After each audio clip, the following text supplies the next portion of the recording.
And now your weather with meteorologist Gino Recchia. Well, when we woke up this morning, we saw snow on the ground, and snowfall accumulations range from about a dusting to upwards about 2.5 inches. Wild Rose picking up 2.3, Green Bay 1.7, Pulaski 1.6, Oshkosh 1.5.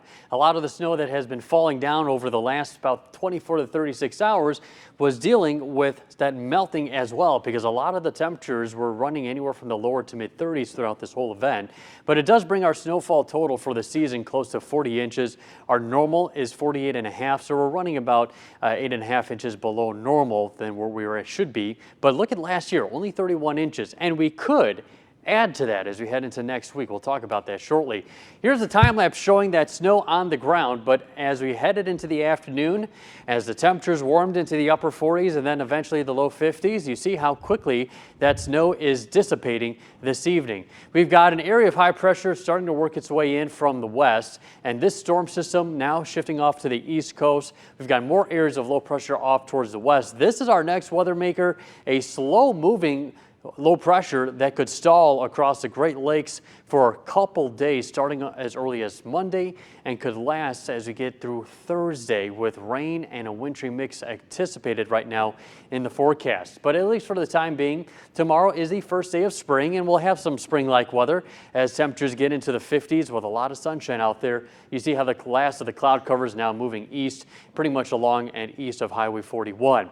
Now, as we head into tonight with calm winds and some of that moisture from the snow that has melted, the air is a little bit saturated. As the temperatures fall down, we could have some patchy dense fog that develops, and Skycast is hinting at this. His best chance of the thickest dense fog will be during the morning hours tomorrow, where we could have some visibilities down under a mile, but quickly erodes as that stronger March sun does do its job. Now, as we head into tomorrow, we'll anticipate plenty of sunshine across our area after that patchy dense fog erodes.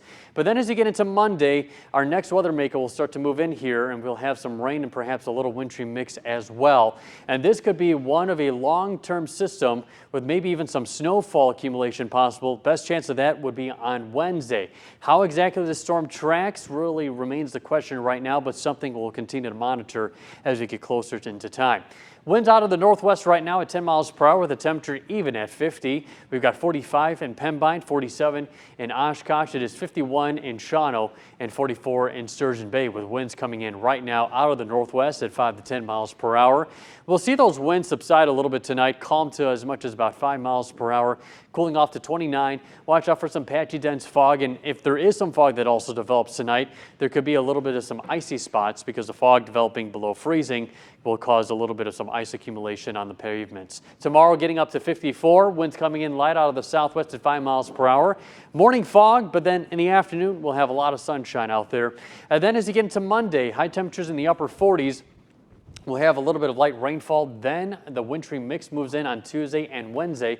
Highs getting down into the upper 30s, and it doesn't look like we'll have any more 50s in that 7-day forecast after tomorrow. So when we welcome in spring, then it seems like we might be going back into like a spring winter-ish mix. I really hope that that wintry mix is really more of a rain that we see on Tuesday and You're Wednesday. done shoveling. I am done shoveling for the season. Gino, thank you.